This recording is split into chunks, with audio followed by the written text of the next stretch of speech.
topics and opinions expressed in the following show are solely those of the host and their guests and not those of W4CY Radio, its employees, or affiliates. We make no recommendations or endorsements for radio show programs, services, or products mentioned on air or on our web. No liability, explicit or implied, shall be extended to W4CY Radio or its employees or affiliates. Any questions or comments should be directed to those show hosts. Thank you for choosing W4CY Radio.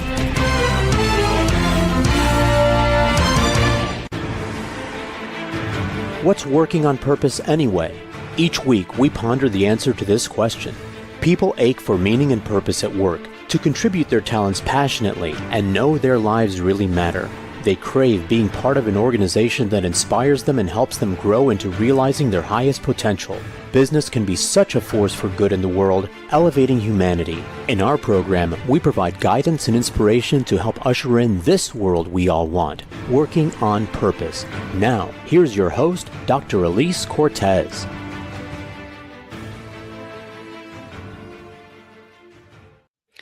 Welcome back to the Working on Purpose program, which has been brought to you with passion and pride since February of 2015. Thanks for tuning in this week. Great to have you. I'm your host, Dr. Alise Cortez.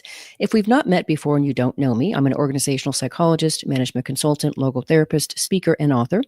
My team and I at Gusto Now help companies to enliven and fortify their operations by building a dynamic, high-performance culture and fortifying their operations by activating meaning and purpose. And did you know that inspired employees outperform their satisfied peers by a factor of 2.25 to 1? In other words, inspiration is good for the bottom line. You can learn more about us and how we can work together at gusto-now.com or my personal site, alisecortez.com. Getting in today's program, I'm very happy to bring you Manar Sweillam Morales. She's the founder, president, and CEO of the Diversity and Flexibility Alliance, a think tank that collaborates with organizations to transform organizational cultures. She is a member of the President's Council of Cornell Women and the International Women's Forum. Her work has helped hundreds of organizations implement successful flexibility initiatives that drive measurable business results. She is the author of The Flexibility Paradigm, Humanizing the Workplace for Productivity, Profitability, and Possibility, which we'll be talking about today. In particular, we'll address why the workforce craves flexibility, the business case for implementing it, and how to use the Flex Success framework Manar created to make it work for your organization. She joins us today from Potomac, Maryland. Manar, welcome to Working on Purpose. Thank you. Happy to be here. Thank you for having me. You're very welcome. I think your work is critical, and I loved reading every single last word of this beautiful book you put into the world. I am a huge fan and a proponent. I've been saying a few things that you've been saying like this for years. However, your book is chock full of research. I mean, if after somebody reads your book, they are not convinced to embrace flexibility, I don't know what to do for them, Manar. Yeah. Well, I agree wholeheartedly. I think that it was luckily timely. I think right now it is a good time to be having this conversation. And I think it's one that every organization, and I love the idea of, working on purpose. It's a bit of a part of the structure that I talk about, really, that need. I know. And I want to get to something that I think is really, really special and promising. But first, let's start about really where this whole came from, your own experience with flexibility and how it shaped your career and really how it contributed to you starting the Alliance in the first place.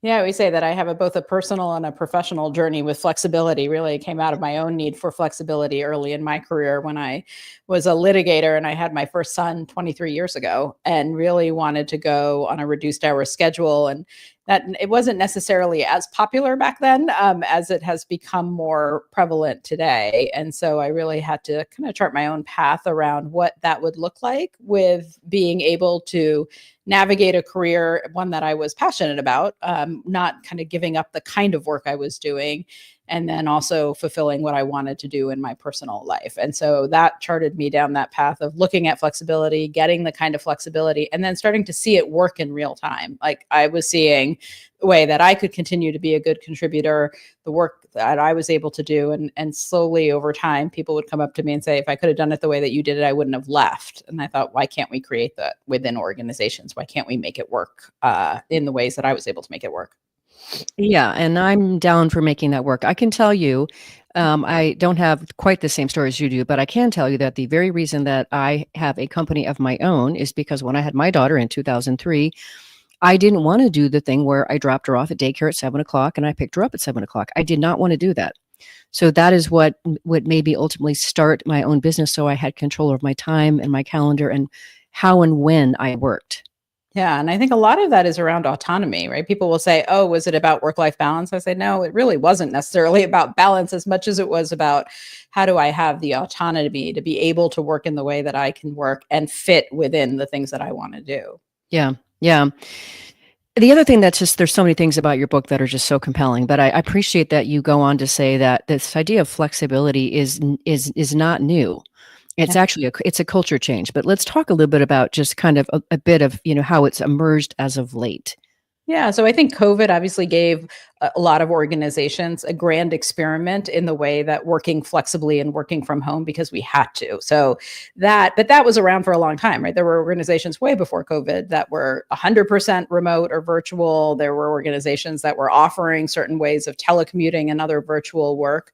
But what I think it did was it forced those who never would have thought they would do it, both whether it was leaders or organizations as a whole, to have to embrace flexibility. I remember about 2 weeks before COVID, I was presenting to a group of managing partners and law firm chairs, and we were talking about the business case of flexibility. I could barely get through kind of a third of my deck because everybody was talking about, could this work? Does it work? And suddenly in 2 weeks, everybody had to make it work. And so I think that's what COVID did for us, is really not bring in a new concept, but it proved a concept that had been around for a while, that this could actually work and we could continue to be productive and profitable, and we could continue to connect using flexibility as a format. Hmm. Yeah, I think there's so many things that came from COVID, and I appreciate how you also talk about too how much the workforce has evolved, changed, and certainly evolved. And I think the pandemic, and you talk about this in your book too, has greatly contributed to that. So this idea of it offering, a time of great reflection, I really believe in that. So if you could say a few things about kind of what's been happening for the workforce, what is it that they're craving when it comes to flexibility in the general workforce? Yeah, I think one thing that we saw really during the pandemic was that it didn't just change how we work, but it changed people's expectations from work, right? For the first time ever, what was happening in the world was reflective in what was happening in people's daily lives. Employers couldn't unsee what was happening with their people. And so I really think that changed fundamentally. The people who, I would talk to organizations and say, the people who walked out in March to go when everybody had to go home are not the same people walking back into your offices. Like, we can't go through something like COVID and say we didn't fundamentally also change. And so that idea of changing those expectations of, wait a second, for a long period of time, people said we couldn't work this way, but we held up and held our organizations together because we found a way to work successfully, flexibly. And it's a little disingenuous for us to now feel like, now that we, when you needed us to, you told us we could work this way, and now you no longer need us to, and suddenly you want everybody back in the offices, right? Like, there's a disconnect there. And so I think it really kind of opened a lot of people's eyes to what was possible for them in the workplace, and thus wanting them to, they want to see that carried through. Hmm. In my first book that I wrote, which is called Purpose Ignited, one of the things that I said in that book, Manar, was that I remember watching out my bay window groups of people from the neighborhood, and I called them moving caravans of reconnection. And the adults were sauntering along, sipping on something, and the kids were frolicking along on their tricycles and bikes, and the pets came along, and it was joyous. Yeah. And now you want to stuff all that back in the bottle and put all that back and make all that go away. And, you don't get to go to your kids' games anymore. And you don't actually get to go to the gym anymore because you don't have time, and because there's the commute instead. And so the evolution of why the workforce craves this flexibility, to me, is just so abundantly clear. It is. And I think that there are, there are ways to make it work, right? Like, there were times during COVID where what we had to was done. And I think that there are new ways of saying, how do we engage? How do we give people the autonomy? We can do it within guardrails, right? There are policies and practices we can put into place, but really, how do we give people the kind of autonomy they need? And at the same time, how do we continue to build that culture and the engagement and the connection and collaboration that's so important also for organizations to succeed? And I really think that's sort of the magic, if you will, of how do we make this work, is to implement it in a way that is intentional. So Yeah. And I totally want to talk about that. We'll talk about that in the third segment for sure. But I want to also really help our listeners and viewers understand just really the need here. And one of the other things that you say in your book that I've also seen elsewhere too, of course, is part of what's driving this workforce need and interest in for flexibility is the Gen Y and the Gen Z, who will comprise, 74% of the workplace by 2030, and what they want from work. Could you talk a little bit about that?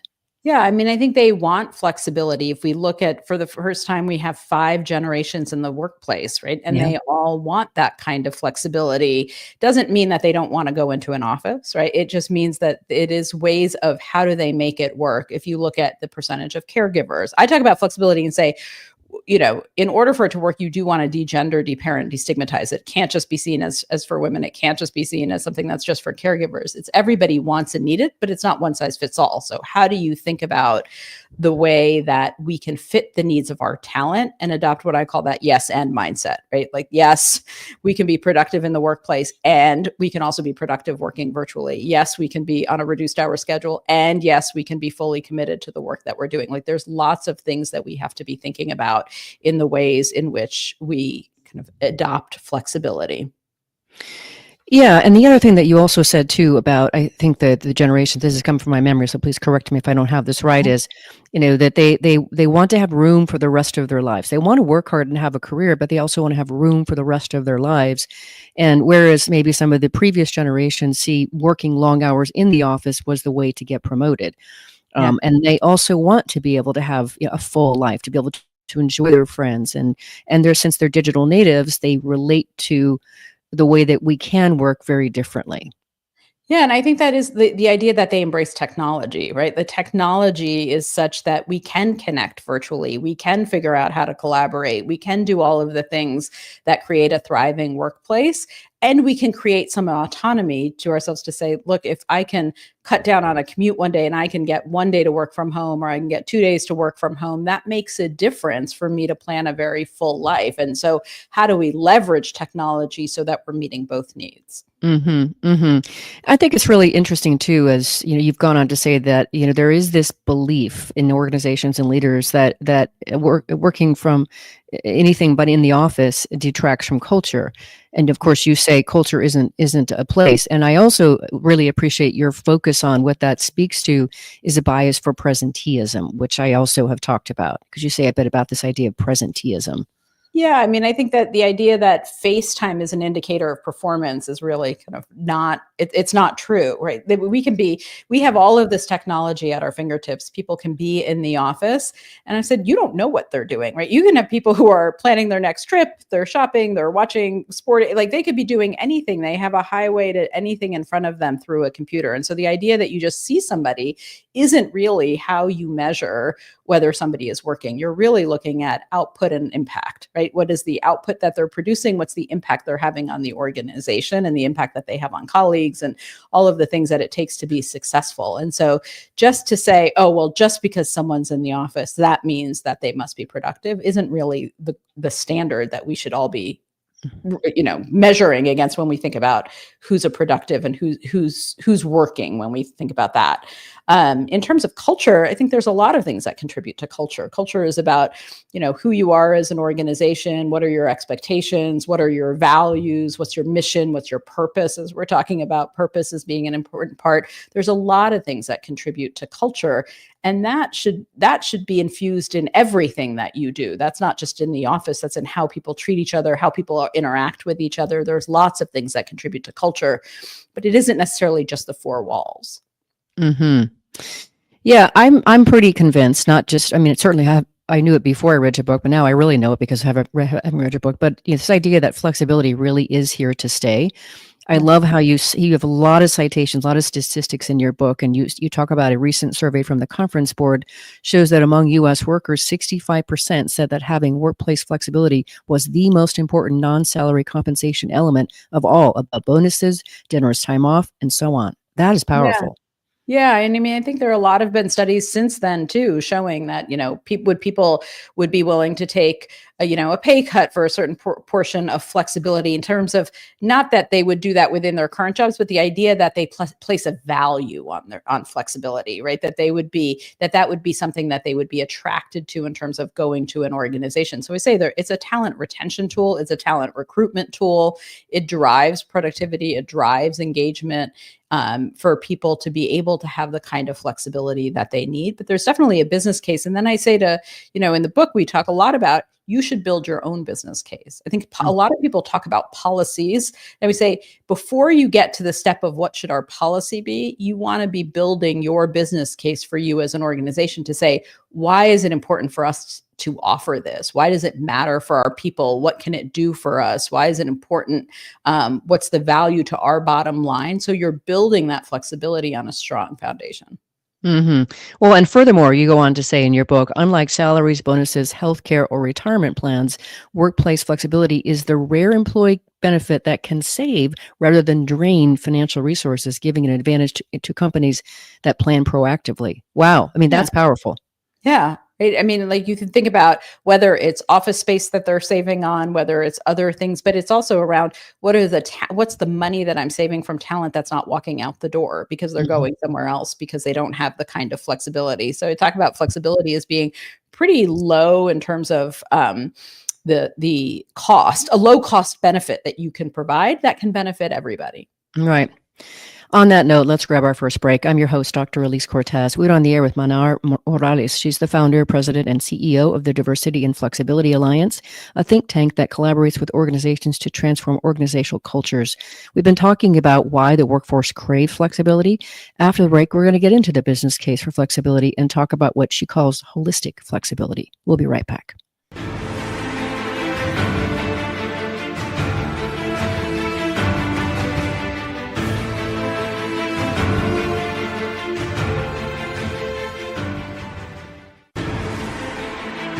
Dr. Alise Cortez is a management consultant specializing in meaning and purpose, an inspirational speaker and author. She helps companies visioneer for greater purpose among stakeholders and develop purpose-inspired leadership and meaning-infused cultures that elevate fulfillment, performance, and commitment within the workforce.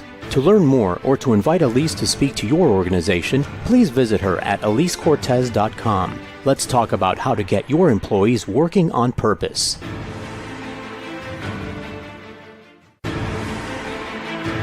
This is Working on Purpose with Dr. Alise Cortez. To reach our program today or to open a conversation with Alise, send an email to Alise, A-L-I-S-E, at alisecortez.com. Now, back to Working on Purpose.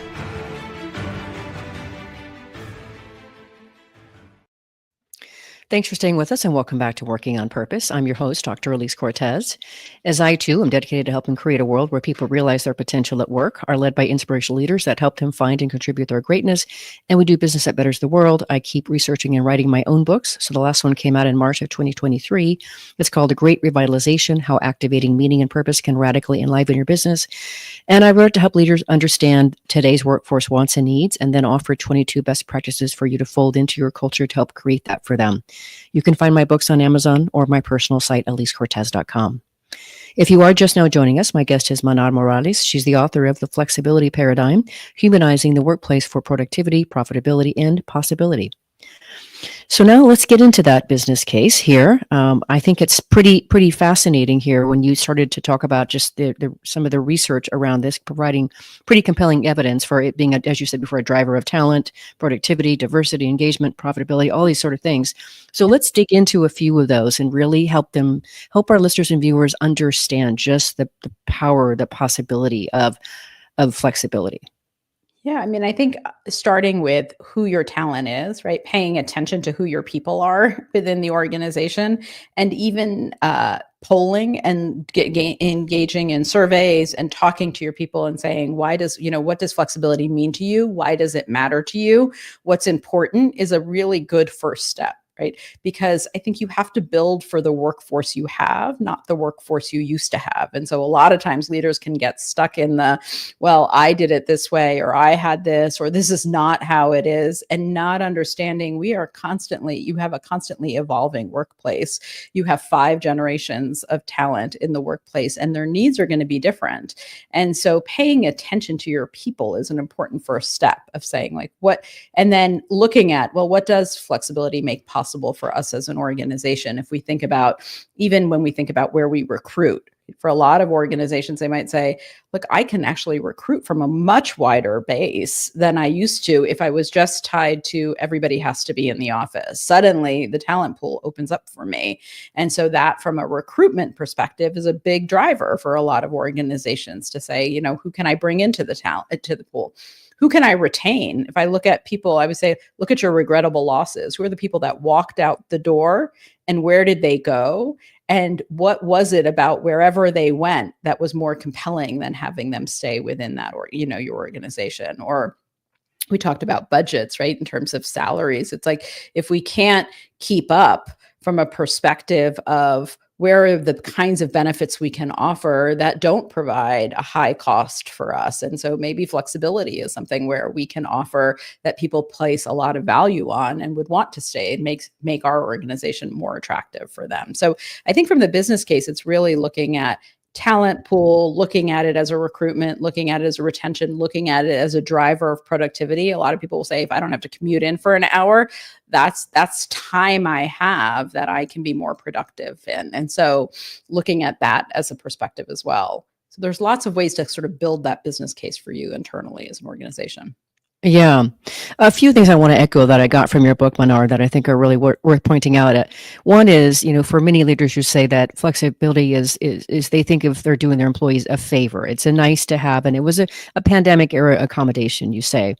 And you go on to say, but really it's a business imperative that quantifiably impacts your bottom line. And then if you go and look at some of these when you're surveying your people, thinking about some of these benchmarks and how they might compare to your workforce, you cite 2022 Future of Forum survey says that 68% of knowledge workers prefer hybrid work arrangements, which we'll talk about in a second. 78% want location flexibility, and 95% want schedule flexibility. That is really hard not to pay attention to. Yeah. And I think it goes to that idea of it's not one size fits all, right? That idea of looking at what are the various forms of flexibility that people want and need. And for some, I would say, even if you do some stay interviews, you can get to get into exactly what's keeping people within the organization. So when you look at those high percentages, you can see some of that as saying, well, if we are offering that, that's also keeping people in the organization. I want to go a little bit deeper into the idea of diversity, because as you said before, it's not just about, this is something for women. But I also really like that you talk about in your book how, workforce flexibility promotes the idea of really bringing in more people that really fit your organization from an age, race, ethnicity, gender, and ability vantage point. I think that's really important. I mean, the other thing that I thought was interesting, Man, I was just seeing recently that we're seeing increasingly a lot more like 70-plus-year-old people in the workplace. They don't. If you're going to make it to close to 95 or 100, why wouldn't you want to keep working in the first place? And then there's this other bit of, for a lot of people, they're going to need to work just to keep money coming in and themselves supported. So the idea of diversity on that front really makes a lot of sense to appeal to more people across those different classes. Yeah, and I think that's an important piece. And if you look at some of the research too, to look at who wants to work in a flexible work environment and the impact that can have on diversity. Also, for some people who feel like, there are people who feel like the office environment, I might thrive in that office environment. And for some people, they feel like I get very drained in that office environment. And so having an opportunity where I can create greater psychological safety, where perhaps working from home gives that to me, or working, in that hybrid situation gives that to me, is an important piece. And then you look at, the impact on caregivers in the workplace, the impact on women, the impact on people of color. I think it's important to be looking across in the generational and age diversity that you were talking about, which is the idea of how do we create an environment where we can fit the needs of a very diverse workplace that we have within our organizations, to give them an opportunity to do the work that they want to do in an environment where they feel like they can thrive. hmm And getting more specific too, when it comes to engagement being part of your business case here for flexibility. Pretty interesting, the work that you wrote in your book about how when you add flexibility, and now you've given your employees a sense of autonomy, which is incredibly motivating for a lot of people, and you're conveying respect and trust that they will do the work that they need to get done, which also conveys that you care about them as human beings, and all of these things are known to increase engagement. Yeah, and I think that is an important one of the things that I think COVID did too was that we saw people as humans, right? We couldn't now unsee the fact that people were going through a variety of things within their lives, all impacted in a variety of different ways. I would talk to leaders who would say, for the first time, I had to start my meetings with on a scale of 1 to 10, tell me how you're feeling. Right? Yeah. Where we didn't do that before, and I think that idea of seeing people not just as employees but as people was an important piece and I think it does drive that kind of engagement. But, and I think with all of that autonomy, I would say the opposite side of flexibility is responsibility. So it's not just that it's a free for all, Right. but it is. There's a lot of responsibility to make flexibility work. That's on everybody. It's on the organization. It's on leaders. It's on individuals. Yeah. Yeah. I think these other stats that you quote and then relate to some different terms that are being bountied about here are worth also sharing. You also talk about how, of course, the Gallup's State of the Global Workplace 2023 report shows that only 23% of the global workforce, or 21% in the United States, is engaged. 58% is not engaged, which we also call quiet quitting, and 18% are actively disengaged, which is loud quitting. I think it's really important for listeners and viewers to really take in those figures and consider how they relate to their own workforce. I do. And I also think that's the idea of really surveying. We talk in the book about kind of focus groups and surveying and talking to your people to understand what is it that they need from the workplace, right? What drives them? What is, when we talk about engagement, what helps them feel more connected and engaged in that workplace? What are the things that we can be doing? And, and I think Gallup talks about it too, is in terms of what are the responsibility on managers that drive a lot of engagement, and how are they relating to their people and talking to them and helping to drive those engagement scores. Mm-hmm. And then another aspect of the business case that I really find fascinating and alluring, Manar, is the idea of sustainability and the carbon footprint of really some of the numbers you quote in your book about how when you have a flexibility culture, how it impacts that. Just you say in 2011, the existing 2.9 million U.S. virtual workers saved an estimated 390 million gallons of gasoline, preventing the release of 3.8 million tons of greenhouse gases annually. This is incredible impact. Yeah. So we have to talk about the environment too. And I think a lot of people don't think about that necessarily or talk about it as much when it comes to flexibility. But I would say, what is flexibility doing for organizations? What is it doing for people? What is it doing for the world? Right. And when we think about that idea of the impact it has on the environment, what can we be doing by just even offering 2 days a week of people working from home? And how does that cut down on the impact of the environment? And I like how, as you also point out, that really helps organizations to demonstrate their commitment to social responsibility, right? Yeah. And I think if you have an ESG program in place, that's certainly a place that you can start to make further business case for this sort of thing. Yeah, absolutely. And that's that piece of saying, what does flexibility touch within our organization? I think then that's why we talk about it as that business imperative. I talk about it as a business imperative. It's not just a benefit, and it's not really just siloed in what it touches. It impacts a lot of things within your organization. Yeah. And sometimes these things can feel, even though I just quoted another really interesting statistic from your book, I think this next one that I want to share relative to the sustainability piece is amazing. From the Global Workforce Analytics, it states that based on their estimates, if those with the work from home compatible job and a desire to work remotely did so just half of the time, the greenhouse gas reduction would be the equivalent to taking the entire New York State workforce off the road. These estimates assume a 75% reduction in driving on the telework workdays. That, if you get your head around that, that's pretty compelling too. Yeah. I mean, and we're seeing certainly that impact as we look at in the federal government everybody being called back into the office, and just the impact on traffic and the environment right now in Washington, D.C., where I'm based. Yeah. Well, and so then you go on to say the answer to all this is holistic flexibility. So let's talk about that. Yeah. So I think that part of the holistic flexibility piece of it is it's not just one size fits all, right? I said COVID gave us a great experiment, grand experiment with working virtually, but there are lots of different forms of flexibility that are possible. You cited some of the percentages around what kinds of flexibility people want. And so I think it's important when you look as an organization to say, what are the kinds of flexibility we can offer? So yes, we can offer some form of, whether it's hybrid or some form of virtual work that we allow for people, but there are certainly positions that don't necessarily lend itself to that. If you have a receptionist, well, they can't necessarily work from home.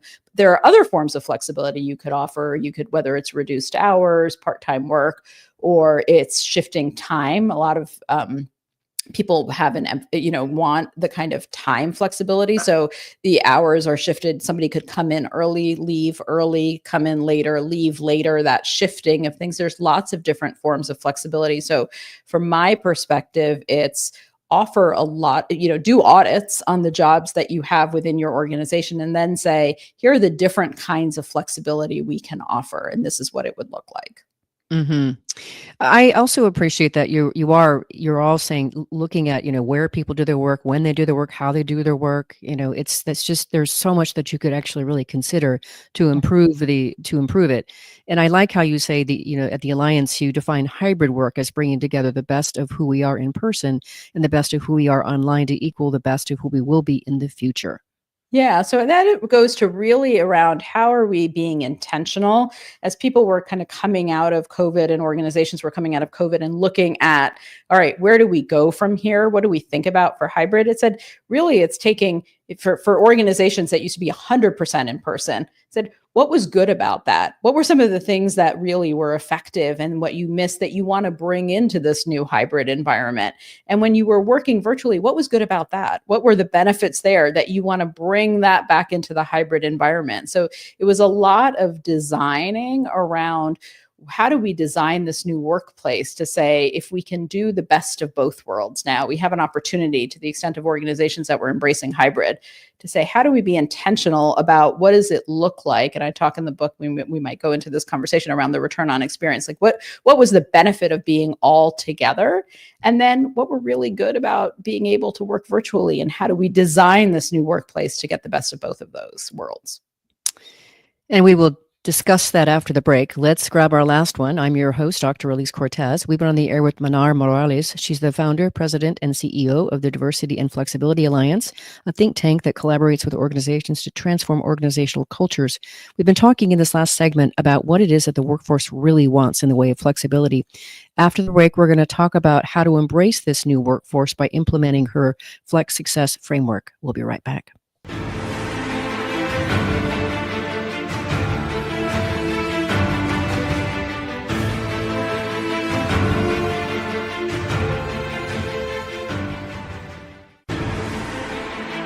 Dr. Alise Cortez is a management consultant specializing in meaning and purpose, an inspirational speaker and author. She helps companies visioneer for greater purpose among stakeholders and develop purpose-inspired leadership and meaning-infused cultures that elevate fulfillment, performance, and commitment within the workforce. To learn more or to invite Alise to speak to your organization, please visit her at alisecortez.com. Let's talk about how to get your employees working on purpose.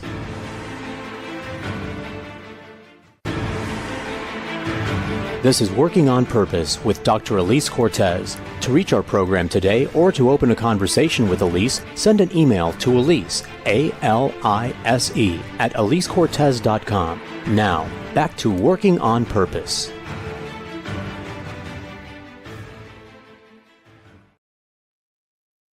Thanks for staying with us and welcome back to Working on Purpose. I'm your host, Dr. Alise Cortez. I mentioned in the last break that my latest book came out in March of 2023 called The Great Revitalization. What I did for you is I created a very simple 3-page assessment that you can pull off my website, gusto-now.com, to help you understand the extent to which your organization is providing what the workforce wants today. If you are just joining me now, my guest is Manar Morales. She's the author of The Flexibility Paradigm, Humanizing the Workplace for Productivity, Profitability, and Possibility. So for this last segment here, I wanted to get into a little bit about how we can start to pull this off. But before we do, I do want to reiterate a little bit of what you said before about really how many organizations, many of the leaders are really pining for, when do we get to go back full time to the office? This idea of returning to office to work. And you've really talked already before about, that workplace is gone. Yeah. Yeah, I think that I say the way that 9/11 forever changed how we travel, I think COVID will forever change how we work. And so really kind of it's not around how do we go back, but how do we move forward? What do we look at? What were the lessons learned? What were the things? How do we embrace change? How do we think about technology? How do we think about innovation? And I think a lot of people say we want to be innovative, we want to embrace innovation, but then they don't want to change. And I say you can't have innovation without change. And Right. so that idea of going back doesn't seem to be doesn't work. I think it is around how do we move forward with getting the best out of all of that we've learned, and think really about what does that future of work mean for us as an organization. Mm-hmm. You had mentioned earlier, kind of queuing up the idea of talking. I forget what the phrase was, but it was something about the experience. What did you call that? Tell me about that return on experience. Return on experience. Thank you. Yes. Yeah. So we'd say for organizations or leaders, I'm like, if you are calling people back into the office, so what happens? Like, what is it that you want? And can we think about how do we intentionally then design an experience so that people can have that, right? So the idea is that if you're just calling people back, like mandates don't tend to work.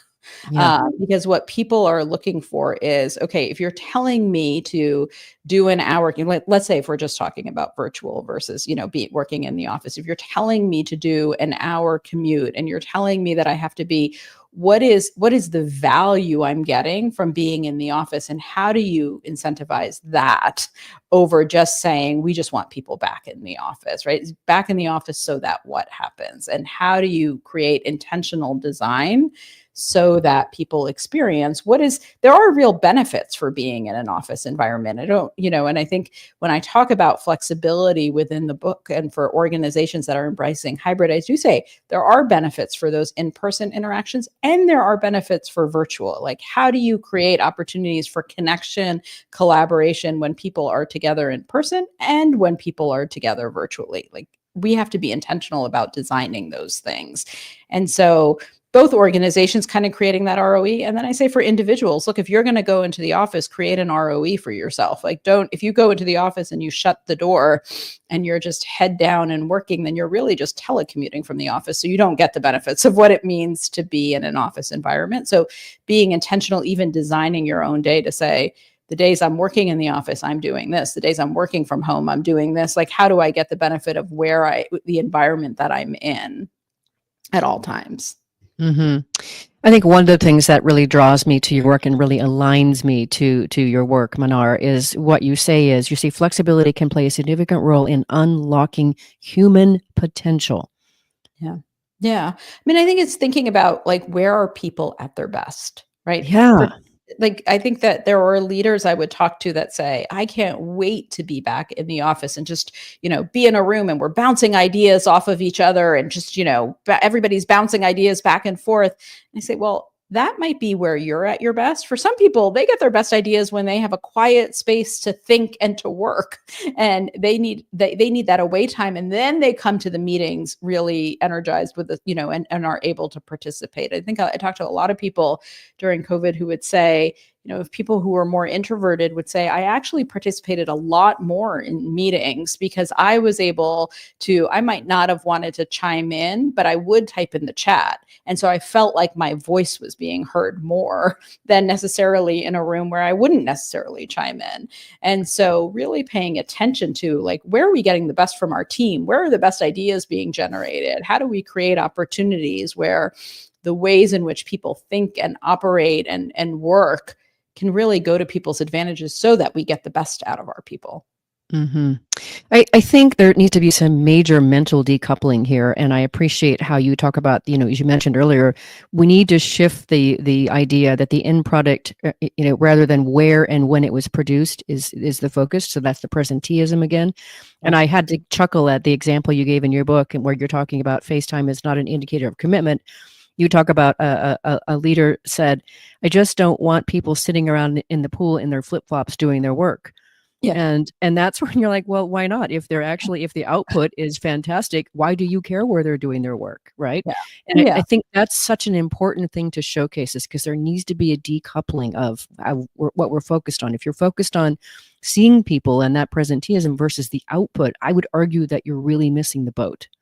Yeah, and I think that goes to the idea is that just because you see people in an office environment doesn't mean they're working, right? We don't know what they're doing. Good leaders are judging by the output and the impact. I do think impact is important too, to pay attention to that, right? Which is, am I mentoring? Am I contributing to organizational citizenship? Am I being, right, a good steward of culture? And all of those things that people can absolutely contribute in an organization. I would say that, it's not always just about getting your work done. There are other things that contribute to success that you want to make sure that you're doing too. And so that's like the impact that I'm having. And that's why I say to individuals, you need to be also thinking about that as well in these environments. Mm-hmm. So for the rest of this conversation, Manar, I want to focus on your beautiful Flex Success framework that you've developed and how it can be used to positively influence a company's business continuity around flexibility. So if you could take us through each of the 5 steps, the 5 aspects of it, and we'll kind of bring it to life for people. Yeah. So the first step is to reflect, and that's really going to the topic of your whole podcast, but is around purpose, right? What is the purpose? And we talked about that in the beginning segments of the idea of really building the business case for your organization. So it's built on this strong foundation. And so that reflect is a lot of work around what does flexibility make possible for us as an organization? What's the business case? And then the reimagine is around what is the shared vision of looking at who do you want to be as an organization? What do you want the future? What do you want your people saying about you? What do you want your competitors saying about you? What do you want the market saying about you when you think about flexibility, when you think about your values? And is it in alignment with who you say you are? Right? So there's a strong foundation there in that second step of looking. I spent a lot of time with organizations looking at, okay, well, what are your values? What do you put in your marketing? Is it in alignment? What's your culture? What would people say to describe your culture? And how does flexibility fit in with that? So you're really, those first 2 steps of reflect and reimagine are building that strong foundation.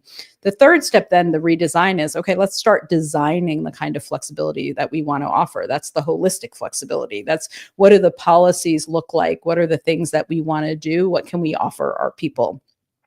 And then the most important step, which I think people forget, so we say that flexibility is not a policy shift, it's a whole culture shift. Yeah, and in order for it to work, that next stage, which is the reintegrate, is really around how do we integrate flexibility into our culture. And so that involves an alignment of, I say, in order to integrate it well, you have to bring your purpose, align your purpose with a set of principles. What are we talking about when we talk about flexibility? Things like flexibility is not a trade-off for performance. Things like, face time is not an indicator of commitment. Things like the core kind of principles so that you clear up any of the misperceptions that people might have about flexibility. So those are a set of principles you develop with your policies, what your policies that you created in step 3 were, with a set of best practices. So now we've rolled out flexibility. What are the practices we need in order to make it work? What are the practices that relate to how we're going to build connection, how we're going to maintain culture? What are the practices around how we're going to collaborate, how we're going to communicate in order to make it fit? And then you align that with your people. For people, they do need to be trained. They do need to have a set of expectations. They do need to have a set of resources around, what does it mean for me to be successful in this environment, right? What are some of the things I need to be doing? What are the expectations on me in order to be successful? And in addition, leaders need to be trained. Is how do I lead in this new environment to the extent that we're creating a flexible work environment? What does that mean for me as a leader? How do I make sure I'm still giving people feedback? How am I making sure I still give people opportunities? How do I make sure I still build relationships in this environment? What are the mindset shifts I have to have as a leader, right? A lot of times flexibility isn't working because people have a set of perceptions around it that are actually not true. And we need to make sure that we are talking about not just the practices, but also the mindset shifts that have to happen. So that's that fourth step of reintegration. It takes actually a lot of work to be able to integrate it successfully within an organization. And then that last step is, how do we reinforce, which is how do we measure and continue to tweak and iterate? So I talk about, right, we have to be really intentional with flexibility. We have to be inclusive, and we have to be iterative.